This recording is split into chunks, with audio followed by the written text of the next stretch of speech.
Tubuh pria itu tiba-tiba tertusuk pipa baja besar saat ia perlahan menunduk ke dadanya. Selaput kulitnya jatuh bersama potongan daging berbentuk kotak. Pria itu benar-benar kehabisan napas. Sementara itu beberapa orang lainnya terjebak di ruang rahasia yang sama. Mereka tidak tahu mengapa mereka ada di sini. Tepat saat itu sebuah sepatu terlempar. Kemudian seorang pria muncul dari lubang di atas. Tanpa sepatah kata pun ia memanjat dinding ke puncak ruang rahasia, membuka pintu menuju lorong. Namun tiba-tiba seorang pria jatuh dari atas. Dilihat dari bentuk tubuhnya, ia pria yang dadanya ditindik di awal film. Semua orang panik dan hendak melarikan diri. Tepat saat pria itu melemparkan sepatunya ke ruang rahasia lain, api berkobar membakar sepatu pria itu hingga menjadi abu dan hanya menyisakan talinya. Sebelum siapapun dapat memahami situasinya, pria itu membuka pintu lain. Di bawah bimbingannya, semua orang memasuki ruang rahasia lain dengan selamat. Setelah tidak menemukan jalan keluar, pria itu menggunakan metode yang sama untuk menguji jebakan mematikan di ruang rahasia yang tidak dapat diketahui. Di ruang rahasia lain, sebuah kejadian tak terduga terjadi. Kali ini jebakan itu berupa serangan dari atas.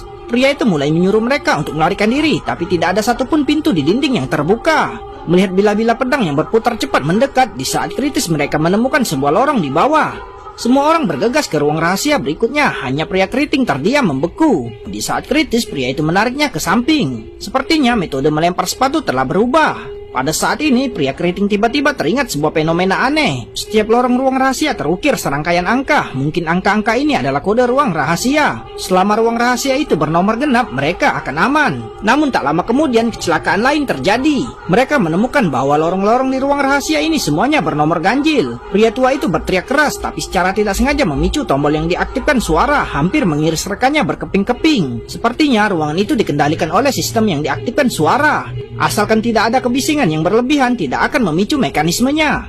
Pria keriting melepas sepatunya terlebih dahulu dan memasuki ruang rahasia. Akhirnya ia berhasil masuk. Kemudian pria tua yang di belakangnya siap untuk naik. Namun sebelum ia sempat bereaksi, sepatu pemuda itu secara tidak sengaja jatuh dari ketinggian. Mekanisme di ruang rahasia itu langsung aktif. Untungnya pria itu dengan reaksi cepat menariknya. Pria tua itu lolos dari kematian, tapi kakinya masih terluka oleh bilah pisau. Ia mulai menyalahkan pemuda itu, mengira ia sengaja melakukannya. Pada saat itu, asap tebal memenuhi ruang rahasia dan semua orang bergegas mencari tempat aman lainnya. Sebuah skema tergambar di dinding. Analis menunjukkan bahwa mereka kini terjebak di dalam ruang rahasia berbentuk kubus. Saat itu, pria itu membuka pintu ruang rahasia. Namun pemandangan ini mengejutkan mereka. Setelah sekian lama, mereka kembali ke ruangan semula. Semua orang putus asa. Untungnya berkat bujukan pria itu yang terus-menerus, mereka kembali bersemangat.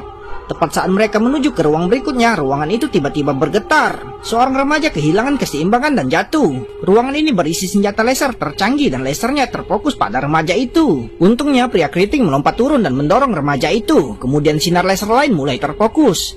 Dalam